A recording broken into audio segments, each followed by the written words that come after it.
ധർമ്മ പ്രമാണം. தர்ம பிரமாண யோசிக்கு ஒருக்கா கூட ஸ்வாகதம்.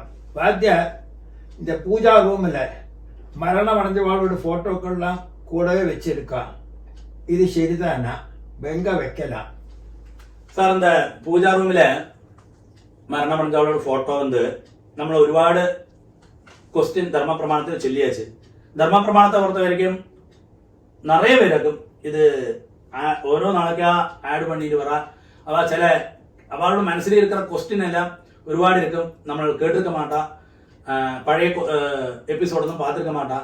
அப்போ அவளுக்கு வேண்டிட்டு கூடியாக்க நம்ம அது ஒன்றுകൂടി சொல்ற காரணம் எப்பவுமே தெரிஞ்சுங்கோ, பூஜா ரூம் அப்படி இருந்து കഴിഞ്ഞാൽ அங்கே பகவானோட ஃபோட்டோ மாத்திரம் தான் மாட்டலாம்.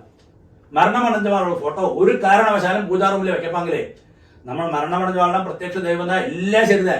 ഓരോന്നൊക്കും ഓരോ ആചാരം ഇരിക്ക്. അപ്പൊ അത് പ്രകാരം നമ്മൾ ശാസ്ത്രോത്തമായി പോയി കഴിഞ്ഞാൽ നമുക്ക് എന്തെങ്കിലും അഭിവൃദ്ധി വരും, ധനങ്ങൾ അതിലുണ്ടാകും, അതുകൂടാക്കി സൗഭാഗ്യങ്ങൾ ഉണ്ടാകും, ഐശ്വര്യം ഉണ്ടാകും. അപ്പൊ നമ്മൾ ഒരു ഗൈഡ് പണ്ടോ എന്തെങ്കിലും എടുക്കഴിഞ്ഞാൽ അത് ഇപ്പോൾ ചേപ്പാങ്കിലേ ശാസ്ത്രം പോട്ടിருக்கு, അത് നമ്മൾ അനുസരിക്കത്താൻ വേണം. അപ്പൊ അത് പൂജാ റൂമിൽ നമ്മൾ വെക്കണ്ട. അവൾക്ക് വേറൊരു ഇതിലെ വേറൊരു ഇടത്തിൽ തനിയാ വെച്ച് അവളെ മര്യാദ പണണം. എപ്പോഴുമേ മരണം അടഞ്ഞ അവളോട് ഫോട്ടോ പൂജാ റൂമിൽ ഒരു കാരണവശാലും വെക്കപ്പാങ്കിലേ. അല്ലാതെ ഒരു വിധിയും ശാസ്ത്രവും